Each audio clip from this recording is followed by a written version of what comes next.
922, and despite men accounting for nearly half of all fertility problems, infertility is still commonly regarded as a woman's issue. Ayla Barmmer, who is a registered dietitian, nutritionist, and founder of FullWell, is joining us to talk about the pivotal role that men play in everything from conception and pregnancy health to a baby's long-term health. Good morning to you. Good morning.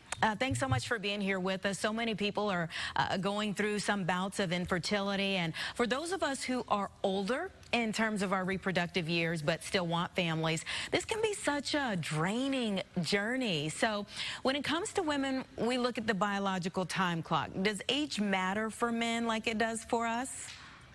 Yes. So men do become more at risk for fertility issues as they age, and there can be consequences for both the health of the pregnancy and baby. However, the positive thing is that it's less about age and more about the cumulative effect of stressors on the body that happen as we age. So if we think about it in this way, the strategy becomes minimize and compensate for the stressors. And I don't just mean stress in the classical sense of it, but also things like nutrient deficiencies, lifestyle choices, environmental exposures like pollution, for example.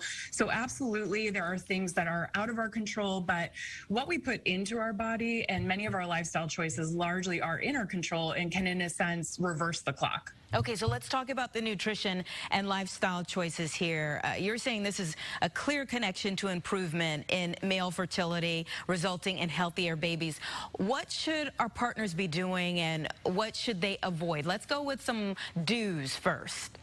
Yes, I always like focusing on the positive first. So I have 4 things that I encourage men to focus on, which is based on my 15 years of working with couples in practice. So first and foremost, and put very simply, we want to flood the body with the right stuff to help combat the things that we can't control, as I mentioned before, such as our age or certain environmental exposures. So top of that list is eating a diet high in antioxidants and omega-3 fatty acids. So think fruits, vegetables, seafood, including shellfish, which are uniquely high in sperm-supporting nutrients like zinc and selenium. Exercising routinely to pump fresh, oxygenated, and nutrient-rich blood throughout the body, particularly between the brain and the reproductive organs. That helps with good hormone balance.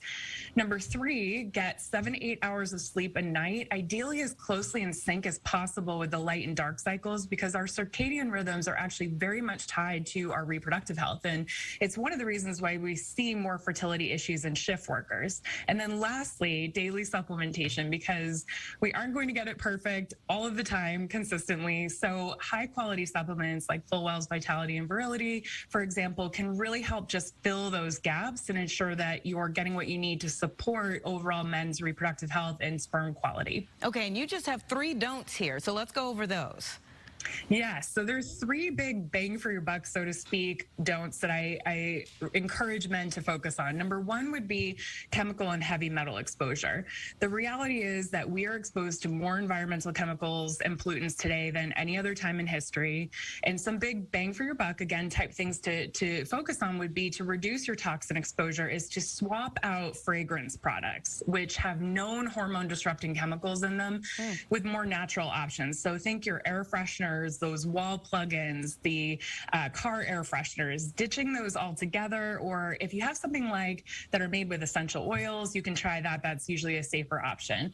Number 2 is alcohol. And I know this one isn't popular, and I'm not saying it has to go entirely, but you know, if you think about your partner who won't be drinking throughout a pregnancy, I usually ask men to avoid or greatly reduce their alcohol intake for at least that 3-month window before conceiving, because it's going to mean healthier sperm, healthier pregnancies, and healthier babies. And then lastly, smoking. And we know this, right? Particularly cigarettes. The thing about sperm is that they are very sensitive to what's called oxidative stress, and cigarette smoking generates a lot of that. So quitting smoking will have a hugely positive impact. Okay, and you know, when we think about this journey, the average couple experiencing infertility goes through 2 in vitro fertilization cycles costing between $40,000 and $60,000 if they don't have success conceiving in that first 3 to 6 month window that you were talking about trying to have a baby. So the lines of communication are open. We appreciate you helping us out and giving us some information that can maybe reduce some of the stress for all of us before we put in that financial strain as well. Thank you for having me. All right, take care.